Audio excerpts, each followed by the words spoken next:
Elevate, the podcast series by Elevation Barn.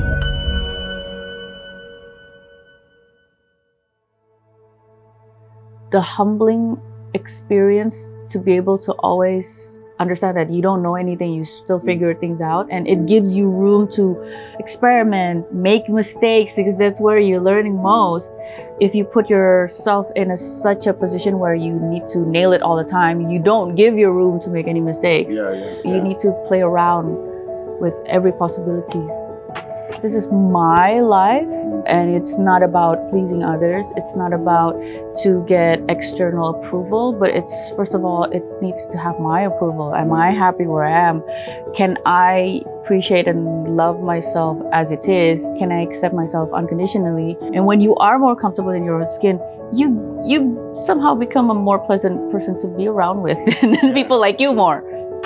We are living in a very systematical modern world. Everybody is just reduced into numbers and statistics. You know, we are so distant from our natural being is. I mean, like, we're part of nature. We're supposed to be very aligned with nature, but we are so disconnected with it. How can we harmonize ourselves with nature and not just be a slave of the economy? I mean, I think we can all empower ourselves if we're more aligned with nature. We all crave for more clarity of purpose in our lives, understanding how we can be more meaningful in the lives of others. But to be this, we need to understand ourselves first. Elevate helps us to reflect on our lives through the stories of our peers who have explored and discovered the hacks to elevate what's important and stand aside of what's not. In these episodes, we talk with leaders from all walks of life, sharing their stories so you can elevate yours. Please subscribe and join us, explore your wisdom from these stories with others, and join us in the barn to unite with new peers doing something of their own to elevate their importance. You'll be in great company. So I'm absolutely honored and at the envy of probably millions of Indonesians right now, because I am sitting alongside the incredible Dian Sastrowardoyo, who for me has been not just a friend, but also a role model of modern transformation and the power of the arts, as well as business, to help lift and elevate a nation. We've just spent the last couple of days here at Capella in Ubud, elevating our barn-raising opportunities of what's next in life. And through that, I felt a huge, deep affinity to not only Indonesia, but also her impact into the world through the power of story. So today we're going to go on that little bit of a journey. We're going to explore her world so that you can elevate yours. So Dian, first of all, thank you before you fly off again to another part of the world. Thanks for spending a little bit of time with me. Thank you. Just going through this. So how are you feeling? You've just taken 2 days disconnecting from your extremely hectic life as a mother, an entrepreneur, a director, an actor, as an influencer. You are so crazy, but you've just permitted yourself a bit of a break to think about what's next and where you're going. How are you feeling after that breather? I felt I felt like I have acquired some sort of clarity about where I am and where I want to go, about the things that I aim and the things that I want to go towards. I realized that it's not just about me personally or personal success. And I realized that I was aiming for something bigger than me, than myself. And the tools here in Elevation Barn helped me kind of like figure that out, you know. Oh, the things that I'm aiming is actually something a lot bigger than me. It was something. And what it is, you know, sometimes it's really hard to really put my finger on it. What is it? But then through time and discussion and brainstorm, I realized that I was actually dreaming for something bigger, and not just for myself. It's for something communal. It's something collective. I wish that in my work after this, I can contribute shaking how people's mind. Through my work, you know, through film. I'm a film producer, sometimes acting, sometimes directing, but I really am very interested in the business of shaking how people think, maybe through art, and and how can they see a different point of view about how they should see life. Because, right now, we are living in a very systematical modern world. Everybody is just reduced into numbers and statistics. We are so distant from our natural being is. I mean, like, we're part of nature. We're supposed to be very aligned with nature, but we are so disconnected with it. And everything is just so nominal, it's like numerical, and people just lose their sense of self. Yeah, they're too busy being liked more than loved, it seems, a lot of the time. Right. And that's what you were brave enough to come do this with your hubby, and to see that love, you suddenly realize now there's two people that are conquering the world together, and then you've got your two children, and there's four people, and then there's the extended family, but it starts with you. Yeah.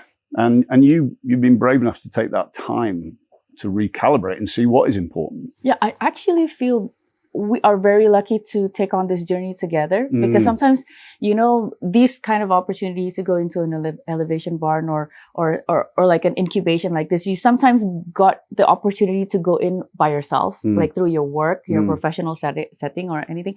But then you got elevated, you have this like aha moment, eureka, and then you go back home, and then your partner is not experiencing the same aha moment. Yeah, very good point. And when you experience that aha moment, eureka moment with your spouse, then you can team up to, let's include me in your journey, because I'll include you in mine, and let's just support each other. And that's just so, I don't know what's the word here, but it's just so empowering. Yeah. I think it elevates the quality of the partnership also. Yeah. I mean, like, sometimes we see partnership, husband and wives, couples, they only see each other like they're supporting each other romantically, but if, let's say, you put like a common purpose together, and now that you have the tools to how to support each other, I think that becomes it's like a powerhouse. It becomes like a tanker. First of all, it's like a sailing boat that is just let's see where the ocean goes. Yes, and you just connect it when it's vacations or leisure.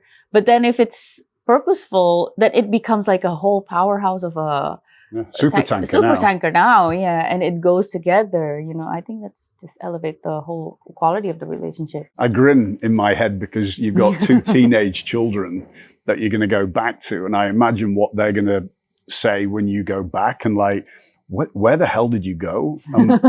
Who are you? What's this about? I'm excited to imagine the kind of the dining room table questions would be like since now on, because we learn a lot from you, Will, and now we can't wait to actually ask those questions and maybe implement those tools to them. Because I think as a family, it's also sort of like, it could also work like a teamwork, like an organization. I think kids also have dreams and goals in their life. And if we're more aware about what are the things that are important for her or him, then we can also team up and support that and facilitate where they're going. And I think they should also know what we're going, because, from the former generation, we don't even have any idea where our parents are at in their life and where they're going. How can we actually contribute to support that? But if we, let's say, imagine we experience this experience together as a unit, as a family unit, then we could totally also like support each other in super powerful. Yeah, super powerful family. Yeah, I never think of it in the context of like, now you've got 4, 5, 6 people in your little. It's like but you wouldn't have a basketball team with one person, right? Yeah. You could just have that superhero. One thing that I really started to really celebrate over the last few days and admire you for is your incredible curiosity. Like, you don't sit still. You're like, even when we're talking and Indra's getting his chance, you're thinking. I can see your brain going, and you're inspired, and a light bulb will go off here and left, whatever. And I'm like, oh no, what's going to come out next? And there was a few of those moments which stopped me in my tracks. But my question is, what created that curiosity in you, that insatiable appetite for life? Where did little Dian come from, and how did she have the confidence as well as the stature to be able to take this often peaks and troughs journey that we all have to celebrate the life that you really do. You take it in the full. So how did all that? What is little Dian? Where does she come from? Well, let me tell you a little story about who little Dian is. Little Dian is a very lonely, only child. Oh. She spent most of her time all alone, waiting for mom to go back from office, and she's a single mother, so she went home a lot of times very late. So I have a lot of time spending on my own, and an only child really, they talk to themselves. They imagine like they don't feel lonely, but because they feel like they're busy, busy in their head because they're conversing with herself. And I spent my days being a 10-year-old girl listening to the radio, and there's like the announcer, right? And, and they talk to you, they discuss things with it, and I felt like those are my friends. I played, the Barbie doll, and then I always took up a tune. So I really have more time than other kids to really go deep and think about stuff. Oh, that's cool. Yeah, like when I'm on the road, looking out the window and looking at the scenery, and then I got to time. Wait a minute, what if I got lost here? What if something happened and my parents need to drop me somewhere in the middle of town that I don't know? Would I be able to go home by myself? Would I be kidnapped, or should I get a foster parent and just try to survive and then wait until I'm an adult and then I found my, things are like, I'm an overthinker. But it also, I think it has a lot to do with a lot of imagination that was cultivated a lot because of being alone a lot. Because I think boredom cultivates creativity. And too right. I know. Yeah, right. What else do you do? And now we've got distractions.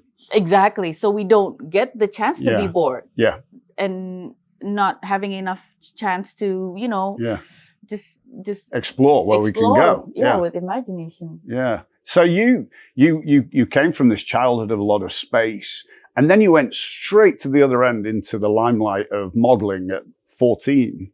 Yeah. And Teen Magazine put you on the front cover in 1996. You were suddenly propelled from this place of sacred space for you to now exposure and celebration by the masses, right? One, how did you take that first step to get into that modeling area? And how was that for you, sort of jackknifing into that new area of focus and attention? Well, actually, in the earlier part of my career, it was also celebrated, but it's also being judged all the time. Being under the limelight put you on a spotlight where you are expected to do certain perfection in anything that you do in life, in your school, in your family, how you behave. Are you like courteous enough? Are you like sopan enough? In Indonesian, just like sopan santun is really a big deal. Like, does she have the correct attitude? Does she dress right? If you're wearing the wrong color, people would judge you. Things like that. And if you have like slightly bit of you put up your makeup wrong, and then people would have bad comments. So it was really tough. I grew up with this amount of burden that you should be always perfect. People only want to celebrate you when you're pretty and when you're winning, and people would put you down if you, let's say, make a mistake. And it was actually wasn't really fair for a person that was still growing up. But going until right where I am right now, I think it was like turning points in my life that took the ownership again. You know what? This is my life, and it's not about pleasing others. It's not about to get external approval, but it's, first of all, it needs to have my approval. Am I happy where I am? Can I appreciate and love myself as it is, with its all of good plus point and negative points, everything. Can I accept myself unconditionally? And that's where I begin to become more and more comfortable in my own skin. And when you are more comfortable in your own skin, you somehow become a more pleasant person to be around with. People like you more because you don't care, because you like yourself, and that's a long process that I gone through. And thank God that my husband saw me after I'm more comfortable about myself, because I was really, really awkward with it. Awkward before I kind of like myself. It was a long process. Yeah, it's funny. Your after I told my team that we went to Bhutan together, right, to do this sacred path with our friend Nadia. And I told the team, and Faisal, one of our guys, is like, oh my God, she is just an icon of Indonesia. Really? Could you ask her for a picture? And anyway, it was all a lot of fun. But when we were there, the laughter, the joy, there was none of that ego that either you or Nadia or any of the other higher profile people in Indonesia and internationally carried. There was this sort of little girl that was there, this celebration, and looking at some of your films and the show, and just looking at your energy, you seem to carry this lightness of personality that isn't like a method actor. It's like, this is who I am, and this is how you can be, and this is the show. I mean, some of the stuff where you've got a knife and a gun and all that lot, then it's onto there. That's quite scary. But from that, where do you pull that ability to seem so natural into your work? What inspires you to do that? Okay, so when I was little, we watch a lot of films, right? And we watch a lot of TV dramas and everything. And some production or some content, you see the actor acting, and you kind of could tell that, oh yeah, you're hardworking, aren't you? You can tell that they're acting, and it's like really, oh, that's really tired acting. But then there was movies that I'm so inspired. Those movies you cannot really tell. Is it a documentary? Is it a real show? Is it a show? Is it a documentary, or is it a film? Because if it's a film, then those actors are acting. But how come they look like as if it's so real? It looks as if it's a documentary. And I was so inspired by those kind of performance. And then when I got my first break back in 2000 in one of my first film, it was Bintang Jatuh and then Whispering Sand. I was enticed to do that sort of approach. At least that's what I want to look like on camera. Yeah. That was my first break. And I didn't even know what acting was, and I don't even know what it is. And then, but I got lucky because my first film, Bintang Jatuh, it was basically a student film from a friend of my cousin. So they were using this home handycam, like a home video. And the approach was kind of like experimental. So you just hang out with your friends, and then they just roll. And sometimes you don't know when it's rolling and when it's not. Right. But then when you don't know when the camera is rolling or not, you get to be real. And guess what? Turned out that that's when the magic happens in real life, in real moments. And good thing that guy captured it on camera. So it turned out after it was edited, the movie turned out to be a really scene stealer. Like a lot of performance there is like really natural, such a good acting. Well, yeah, sure, because we were not acting. We were basically just hanging out. Yeah. And that was a fresh approach in the film industry back then in early 2000.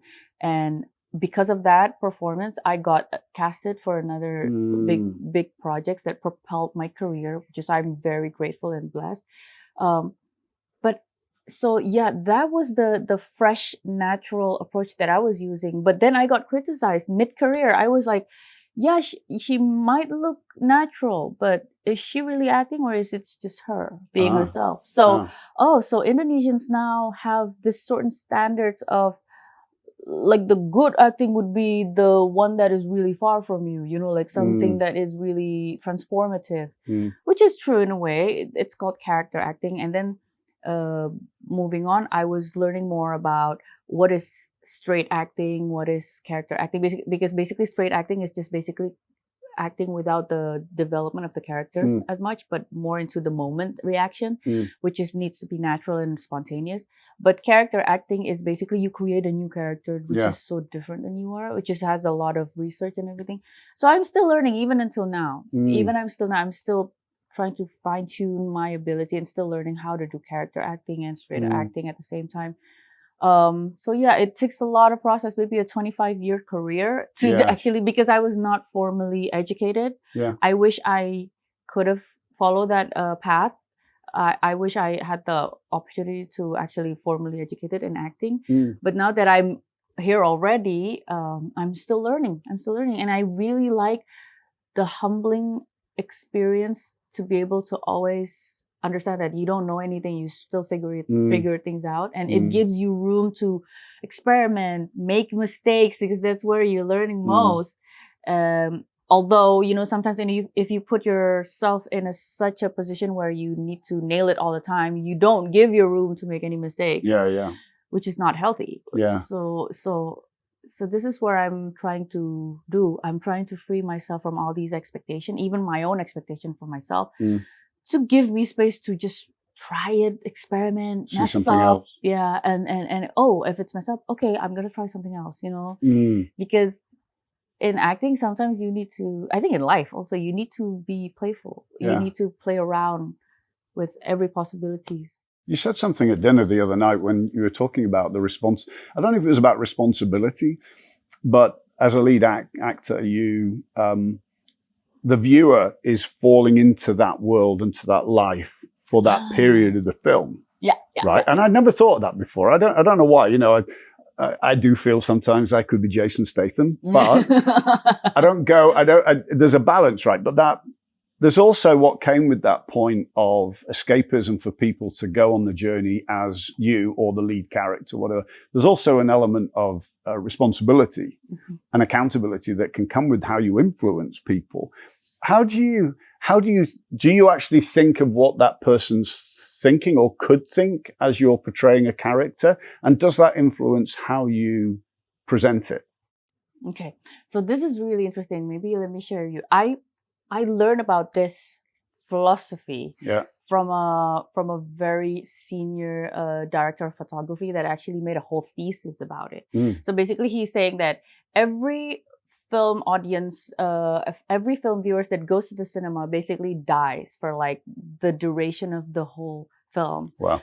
He's basically stopped living his life or her life for that 2 hours, and then basically reborn into the subjectivity of the main or the lead character and live as that lead character and you know, living the life of this character after the movie until the movie ends, and then he goes back to his life. So which is really interesting. This is magic happened. Yeah, that's amazing. And when you kind of like borrowed yourself and then like immerse yourself in the story like that, a lot of things are happening to you. It's like a brainwashing. You're sitting in a dark room with a stereo audio, all around sound, and then your emotions got all mixed up and everything, and then you get like totally close up. You can see the veins of the bad guys looking at you with the guns on, and then you're putting on a situation of life and death situation. You're having an emotional roller coaster. Yeah. In a way that the story is just trying to make a point of the whole premise of the story, which is,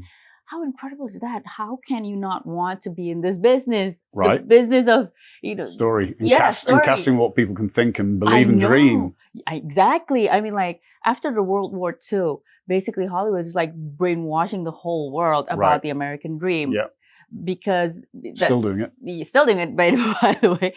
Why can't we use this tool of filmmaking to actually just program whatever mindset that you want people to think? You know, like I'm thinking of like Indonesia.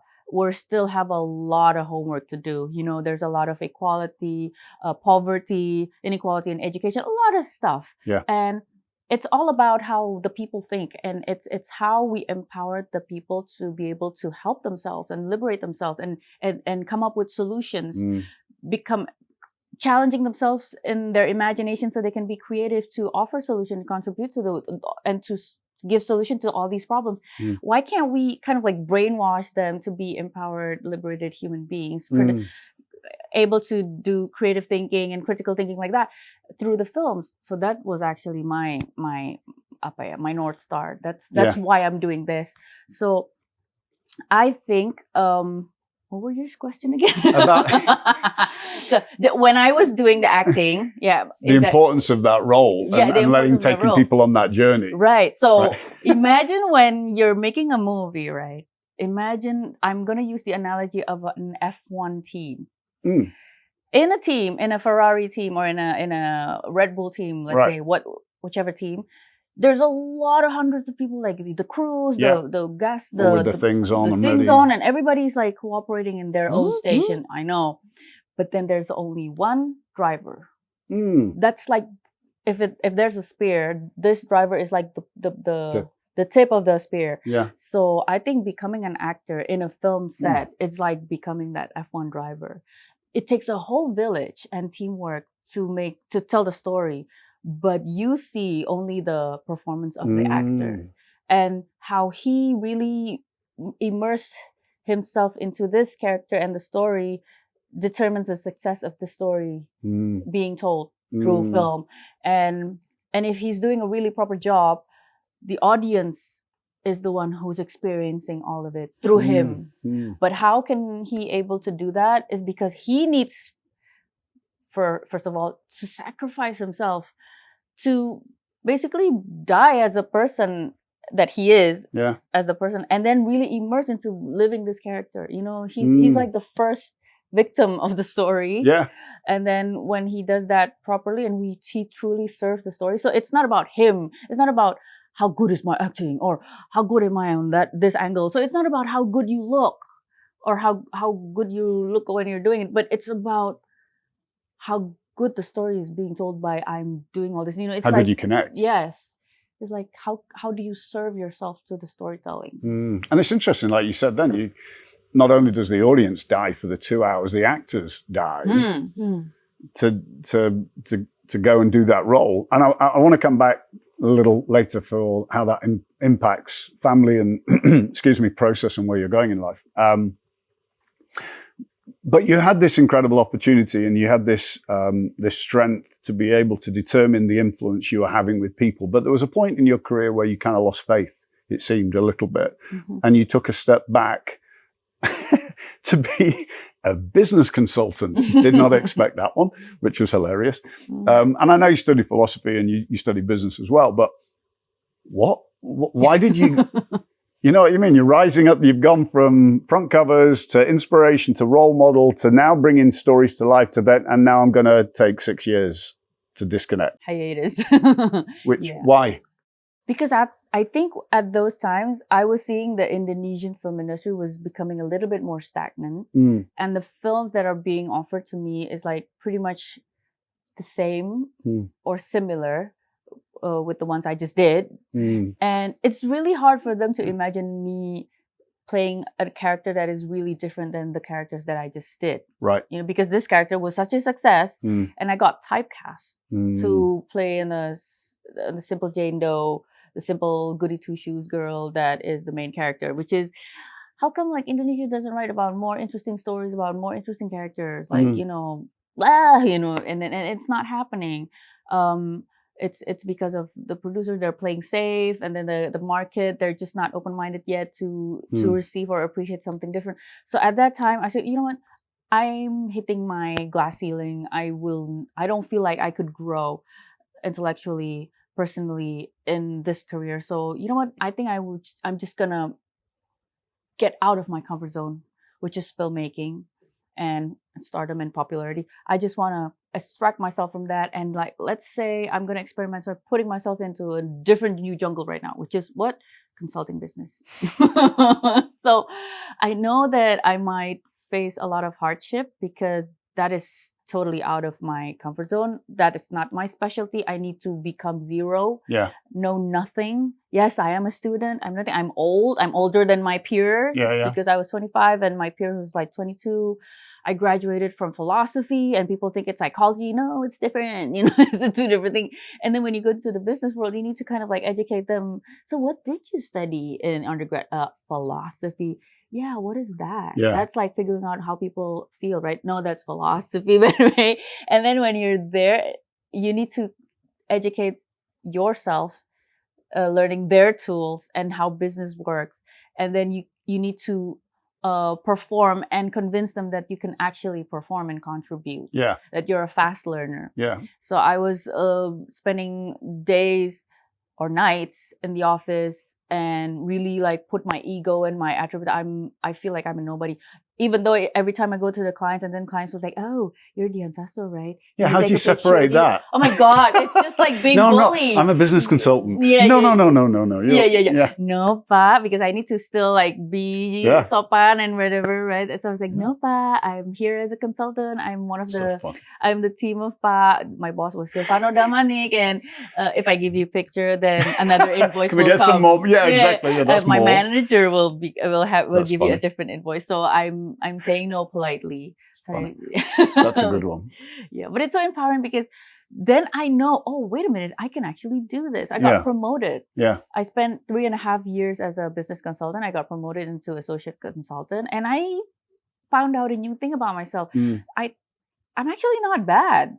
So if, let's say, acting didn't work for me, and instead of becoming a waiter like other Hollywood stars, but I could actually do consulting, and it's like, smart. Yeah, I like it. Well, it's rigorous, but I think I can survive, you know? And I like, then going back to film, I like doing film knowing that that's not the only thing that I could do. It's a choice that I made, and I know that I actually have a lot of other skills that I can put to work if I want to. I learned that there's nothing that I cannot learn if I really give the time and energy to learn. Yeah.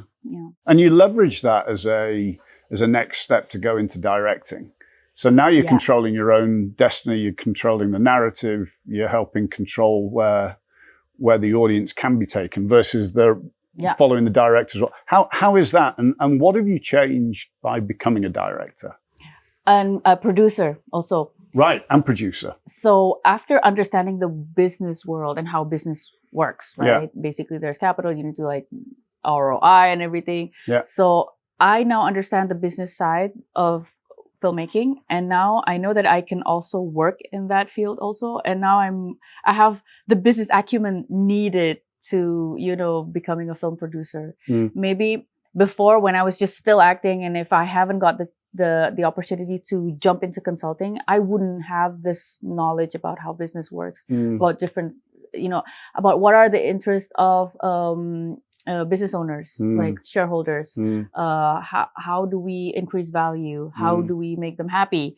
And basically, film needs shareholders too, you know. And then how can we approach film projects just like normal real sector projects? And how to speak with CEOs, how to speak with family owners, you know, things like that. And I learned all that, how to pitch a project from my consulting work. Do you find it more exciting than? It is more intellectually challenging. Yeah. And it gives your lights bulb, you know, shining, because before, as an actress, sometimes you're just judged by how good you are in acting or how good you look.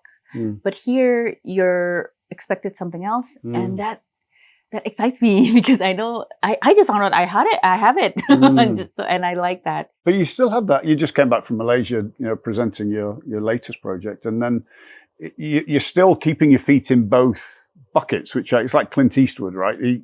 He produces, directs, and then he acts. Yeah. And I love that in an actor, because it just shows that they're actually considerate about all dimensions of the story and the impact it can have. Yeah. So where are you seeing that journey going? Because where is your trajectory from? Now you have the tools, you have the business acumen, you understand philosophically where we need to be going, you're feeling these different pressures. What is a yearning for you at the moment? Actually, my yearning, it has always been, is to be educated abroad and to be working abroad. Because I think there's a simple yearning for me to kind of like introduce Indonesian talent to the world. Because, you know, Indonesia is the largest populated, well, number 4 or number 3 biggest populated country in the world. And not only that, the biggest populated Muslim majority country in the world. And somehow we are the biggest elephant in the world. Yeah. And there's so little story told about Indonesians. There's no narration. And why not take over that narration and then tell our own story instead of let them telling you what our story is like. Yeah. And it has always been like that since the colonialism. People are telling stories about us that we are not capable to handle our own government, blah, blah, blah. And now that we do, how come we're not taking over that narration? People of Indonesia should also have a sense of identity of who they are. Right. And I think it's through storytelling and through my work in producing, directing, and acting, I hope I can contribute to tell that story, not just to fellow Indonesians to have a sense of better identity of ourselves, but also to the world. I mean, look at South Koreans. Yeah. They're telling their story to the rest of the world about K-pop and all the impact. K-pop and how good they are, how good looking they are, how good their skin are, or how good their food are. Yeah. How can Indonesians tell that kind of stories about ourselves, about our culture? And we're the biggest silent majority here, and there's not much representation enough in this world. How come we're being silenced? I think that's a big question mark that we need to crack. It's such an exciting opportunity as a brand builder and making Indonesia my home, full time for the last 8 years. Everything seems to be below the surface. The incredible things, like 2/3 of the world's underwater cinematography is in Indonesia about what is the most beautiful part of the planet. And the natural resources far surpass all other countries, from food all the way through to minerals, etc. It feels like there's it's a bubble that is about to burst, that there is that celebration. There's incredible brands that have gone international from Indonesia. And like yourself, you're celebrated, you're in Toronto, you're celebrated internationally from your work. What's your call to arms to other influential professionals in Indonesia to get them to join forces with you? I think my call to action is let's go and let's not make it about ourselves only, but let's make it about a more collective success as Indonesians. Because I think if Indonesians can go forward in telling our own story, we could actually invite other fellow humankind, everybody in this whole world to actually rewrite their own story and reinventing and rebrand and rediscover who they are actually, and not let anybody discover that for you. You're a proud mum. Yes. Yes, and a very good partner to your hubby and to the family. How do you and how can you bring that into, first of all, the closest area, which is the next generation, which is the children? But how do you feel we need to influence Indonesian children? I mean, most speak many languages because they have to. Bahasa is, there's Bali, there's Indonesia, there's English. That I'm blown away by the diversity of talent and skill. But how do they get empowered to that next level? You as a storyteller, what do you want to do to empower and ignite not just your kids, but their friends, their peers internationally? That is really interesting because, now I speak with my kids and they are bilingual, actually more into English, more they think in English because they have acquired these international education from international schools. Yeah. But now it makes me wonder, are they Indonesian enough? Because the moment they start enjoying these more international point of view, how they see the world, they also got more and more separated with their roots. I experience all Indonesian education, from elementary school to high school. And I know how the corniness of the jokes, the culture, the how you're being frowned upon by your kids, by your friends if you're speaking too much English, things like that. People in Indonesia feels like they're kind of like disconnected with the whole world. And if you are speaking better English and you can converse internationally, then you kind of like being, oh, you're an alien, you're not one of us. And it's like you're not Indonesian enough. And how come that cannot be integrated enough? Like, how can't you be enough Indonesians and be able to translate your thoughts internationally, or vice versa? I think more and more Generation Alpha or Generation Z has already started to do that. More and more Indonesian influencers can translate their thoughts into the international world because they have better English.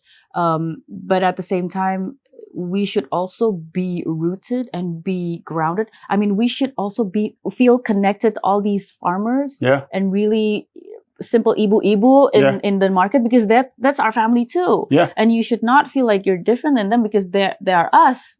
That's your ancestors. That's you. Yeah. And sometimes all these world and that is being presented in the social media really separates as if there's are two different realities or multiple different realities that you wanna categorize yourself into which realities are you. Yeah. But you're actually one. And I think in order to become a complete person, a complete grounded person, you need to be able to be relatable to all those realities, even the most modest one, the most very, people that are really cultural and really can't explain themselves in an international language, but you need to relate to that also. There is an opportunity at the moment that, there is a bit of disruption going on, not just in Indonesia, every country in the world. Mm-hmm. And it feels like a global vibration that we need to be awoken. We've been distracted through technology. We've been distracted through, we don't trust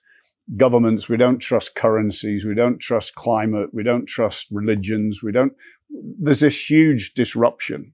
And it feels that the storytellers, realistically, because everything's about the power story, have a duty now to really help propel that.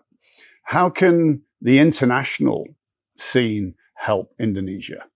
How can we support Indonesia to put a hand out to ensure that we are supporting this incredible country as much as this incredible country supports us? It feeds us, it celebrates us, it brings creativity in such diverse ways.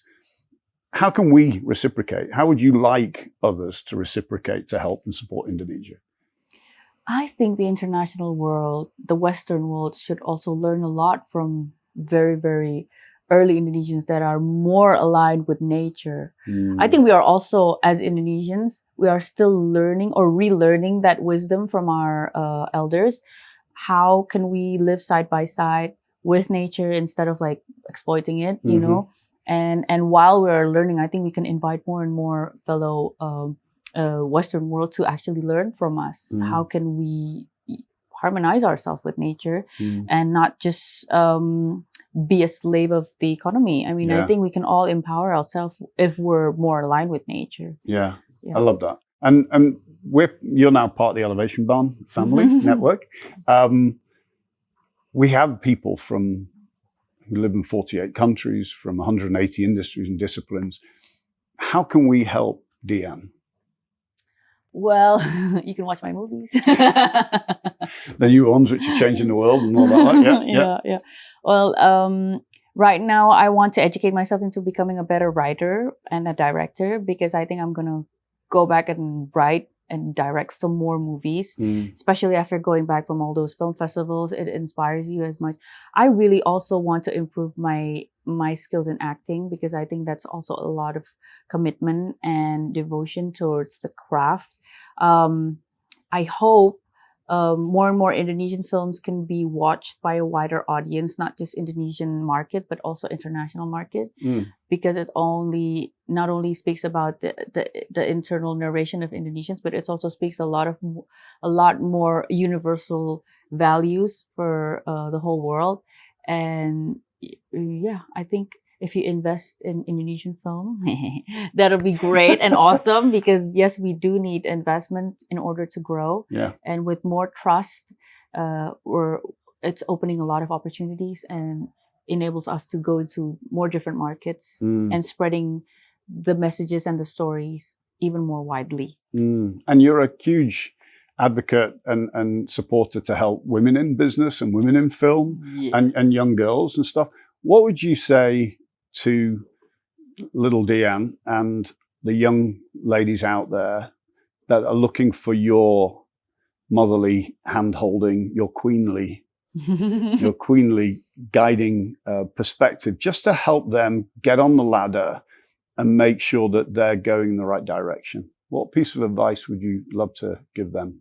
My piece of advice would be, you know what, forget dating. I mean, like, focus on yourself first, because that is your time to really invest in yourself. Read as many books as you want. Watch as many movies.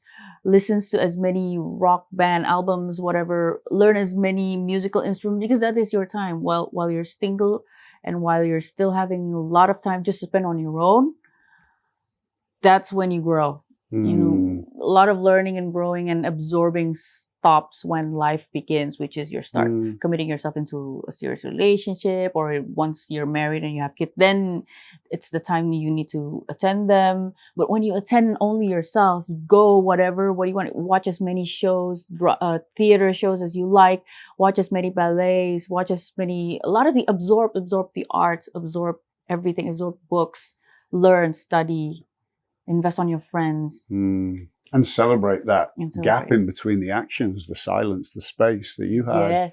Yes. Is such a great opportunity.